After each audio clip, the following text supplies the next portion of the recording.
guys. Now we're about 25 miles from Glencoe here, and we're just running parallel with, you can see the footpath here on your right hand side, and this is it's one of a number of long distance footpaths in Scotland, or what's classed as long distance in Scotland.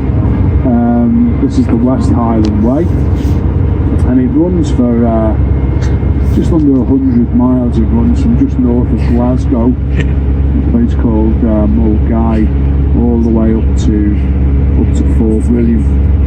And you might see people out and about on it today, you know, and people walk it the old traditional way, which is, you know, you carry a big backpack with you. Oh look, there's a little bit of snow.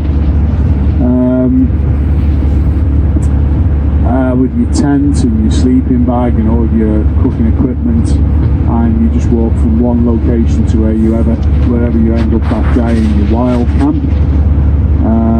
But most people these days, you know, they prefer a little more luxury, and they'll walk from one bed and breakfast to the next. And there are actually companies that have formed now, and they'll take your luggage, you know, your heavy suitcases or your big backpacks, and they'll take it from one night's accommodation to the next. That leaves you with a, you know, a light day sack to carry with your waterproofs, obviously because you're in Scotland, and you know, your food for the day and your water, your maps, your compass, that sort of thing.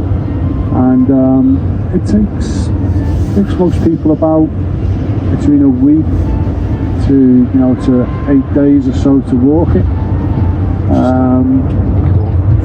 The last time I did it would probably be about 7 or 8 years ago, and I did it with a couple of my pals who were up from Liverpool. And it's you know, if you like walking, it passes through some stunningly beautiful countryside, and you know, it's well worth doing.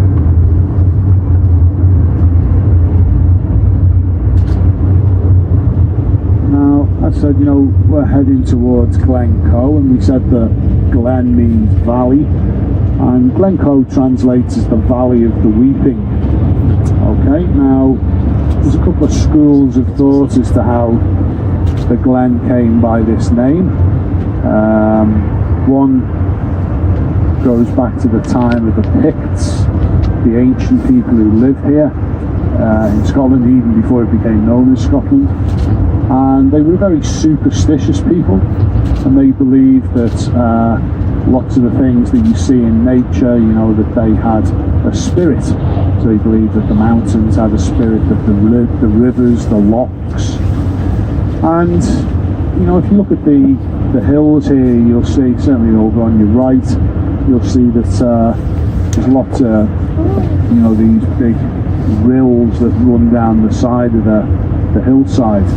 They look like someone's taken a knife and they've scarred the hill. And it's because when it rains, you know, it rains a lot in Scotland, the water runs off and it erodes the hillsides, and you get these gashes, these slashes in the rock. But you know, the Picts believed that it was the mountains that were crying. So that's one thought as to how it came by its name. But for most people, it comes from a time a little bit closer to our own, back to 1692. And at that time, there was a massacre in Glencoe. Okay, and it was the Campbells that massacred the MacDonalds. And that did happen. Okay, but as is the case in most things, there's a little bit more to it than meets the eye. And what we'll do now is we'll have a little bit of a gallop through history as to explain how this massacre came about. Okay, now I was talking to you this morning, I mentioned to you Mary, Queen of Scots, and it was her son, James VI of Scotland, who became the first monarch to rule both Scotland and England.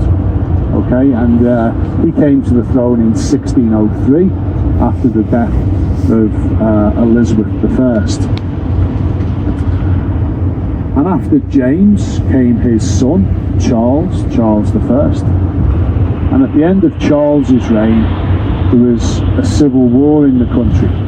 Okay, now that civil war came about because Charles believed he was what they called an absolute monarch.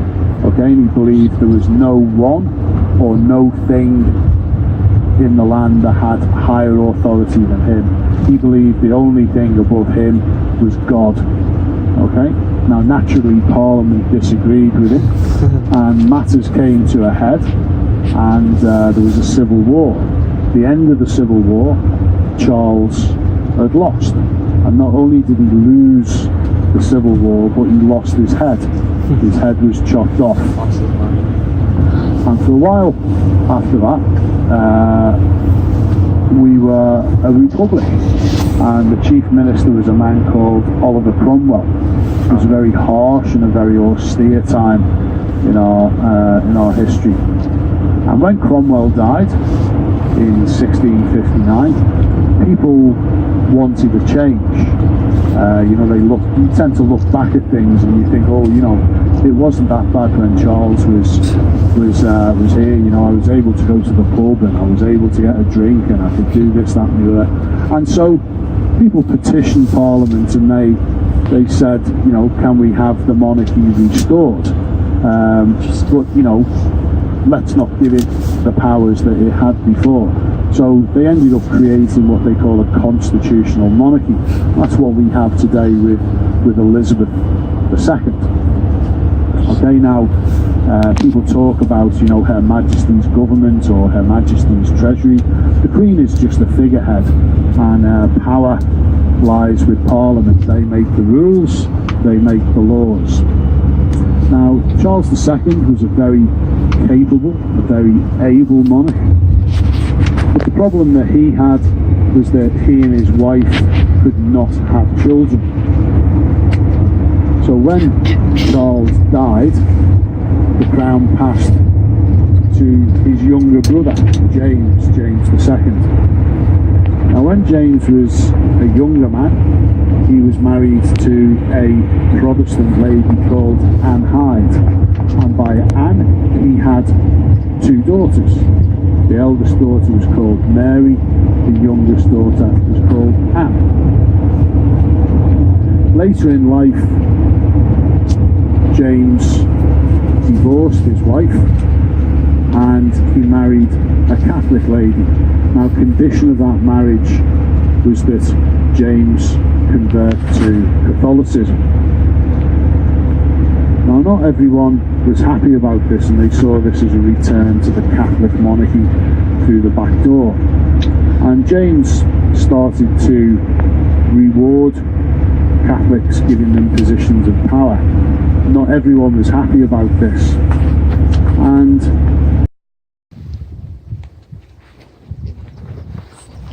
yeah.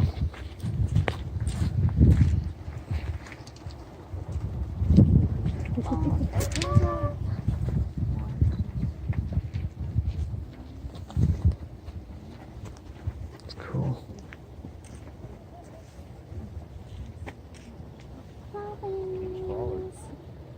No. it tastes of vanilla or toffee, then it's those flavours come from the finishing process. And the whiskies are constantly sampled. The whiskey masters are constantly sampling them to know when they're exactly right for the type of whiskey from that distillery. So it's a very, very clever and a very involved process. Now, there's over 100